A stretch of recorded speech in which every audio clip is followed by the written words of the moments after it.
Now, today we're going to be focusing a little bit on Ben Simmons, right? We're going to be focusing on Ben Simmons and Kendrick Perkins. I have for a long time said that Ben Simmons is wasting everybody's time. I'm not coming off of that. I'm not changing my opinion. I don't care. I think Ben Simmons is wasting everybody's time. If you look at Ben Simmons' production over the years, they've actually been declining, right? And now we have some people trying to intellectualize why that is, right? And tell us, oh, no, you don't understand it because if you didn't play basketball in college and if you didn't have a coach you, that means, oh, you can't understand what it is, right? Because we all too stupid. You're the only one that understands that. You're the only one. Basically, you're saying that if you don't play basketball, you can't understand basketball. Imagine the idiots in the room that we got floating around here. Imagine the idiots in the room. I think did Greg Popovich play basketball? I could be wrong. Did he play basketball? There's some coaches that didn't play basketball. They can understand it. Like, what are we talking about here? Let's stop the nonsense. Let's stop. You're insulting the intelligence of many people. Maybe you feel that you would be too stupid to understand basketball if you didn't play, but please don't assume that everybody else is. Now, let's get to Ben Simmons. Ben Simmons has been wasting everybody's time. And I think that Ben Simmons is one of these guys that we found a way to lower the bar for every single year. It's always something. It's always something. Ben Simmons, all I've been seeing is guys making excuses for him. They blamed Doc Rivers. They blamed, Joel Embiid. They blamed everybody except Ben Simmons. Except him, right? And just yesterday, Kendrick Perkins of ESPN decided that it was time to take Ben Simmons to task. So before we go too far, we want to play exactly what Kendrick Perkins had to say here. And then we're going to come back and react to this thing. Take a listen to what he had to say here. Let me dive into Ben Simmons real quick. If I'm the Brooklyn Nets, right, and the trade deadline is on the way, I might consider trading Ben Simmons. I might consider trading him for the simple fact that I'm watching the game late in the fourth quarter last night when it got close. He couldn't play.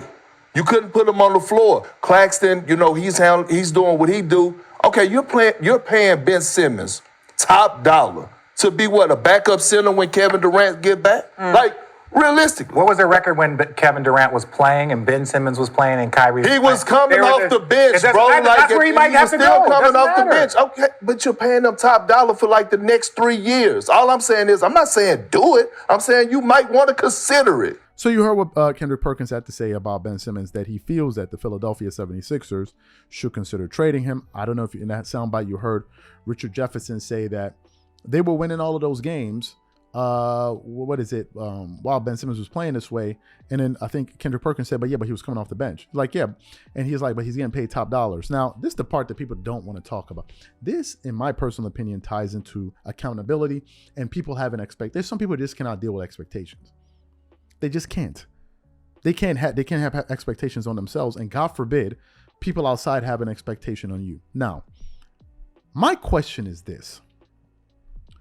When Ben Simmons came into the NBA, he was touted as the next LeBron James. Now, obviously, that right now is absolutely laughably ludicrous, right? That he was the next LeBron James. What a joke. But Ben Simmons was expected to be one of these players that develops, right? Like his counterparts. Go look at Giannis. Giannis has improved. Giannis, has improved. I believe it has everything to do with what's in between your ears. A lot of sports and then everything in life has to do with a lot about what's going on in between your ears, in your brain. Giannis has improved. Devin Booker has improved. Paul George came into the NBA. He improved. John Morant has been improving. Luka Doncic has been improving. There's so many. Brandon Ingram, Lonzo Ball. So many guys have come into the NBA and are getting better year after year after year after year. Right? They're getting better. More as they get better, more expectations are being placed on them because now they're like, okay, you reach this level. Can you reach the next level? Can you reach the next level? More expectations, more responsibility on the team. You're essentially growing in your position. In the case of Ben Simmons, he's actually been regressing. And it has gotten so bad that people that support him are now making excuses or basically looking for ways for us to expect even less from him. But to Kendrick Perkins' point, NBA contracts work in the following way. They don't pay you for your present value. Any money you earn on an NBA contract is paid for expected production in the future. That is exactly how it works. I'll tell you how. If you walk into the NBA today and they're going to give you a 5-year deal paying you $2 million a year, you're going to earn $10 million. Fantastic, right? Them giving you that contract is based on what they saw before you came in. And they're hoping that as time goes on, number one, you earn what they gave you based on what they expect you to give. And also, you would be improving to what? To get more. Go look at how certain players, the stipulations that they have in place in order for players to qualify for max contracts, super max. There's certain quotas that you have to hit, and it has everything to do with what? Improvement, accomplishment, actually achieving things. That's how it works, folks. So if you look at Ben Simmons, his first year in the NBA, he averaged 15.8 points per game, which is good for a rookie, although he missed his first year.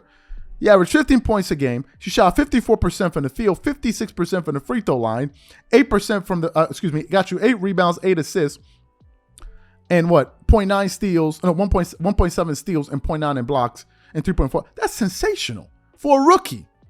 Rookies and young players usually get the most leeway because they're young. Right? The next season, he bumped it up to 17 points a game. Scoring went up. Fantastic. Field goal shooting percentage went up from 54 to 56. What is it now? 3-point shooting remains at 0. Free throw shooting went up again. Rebounds went up. Assists was around the same. His numbers in certain areas, categories were the same. And we're like, okay, we're seeing improvement. So now you're going to make an all defensive team. Now you're going to be considered for this. The following season, his numbers went up, they kind of staggered and they stayed the same. Then from the year 2020 to now, his numbers have been on the decline. In 2020, 2021, he averaged 14 points. And this season, he's averaging 7 points, basically half of his production.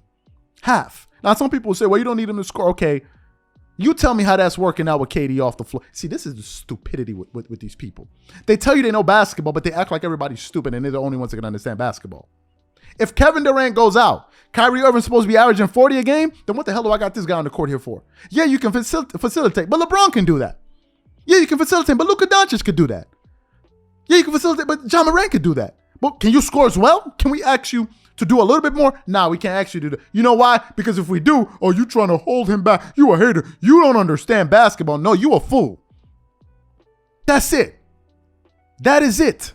So they're talking, when he says you're earning top dollars, he's talking about the fact that the contract he's currently sitting on was based on the fact that they thought he was going to be improving. Where do you live? This is quite simple. That's what he was talking about. Has nothing to do with trying to take his money away. They're like, you're not earning it.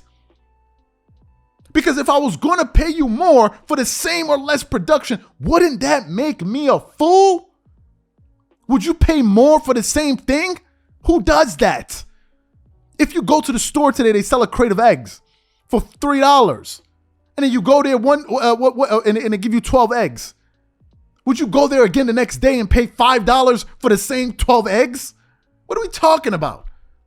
Some people say, what's inflation? This ain't got nothing to do with inflation. What are we talking about? And that's what they're talking about. There's no improvement. And you got people up here making excuses for this dude. You spend more time talking about, Dreamerspro said this, Dreamerspro. Bro, check your hairline. How about that? Catch y'all on the next one. Peace.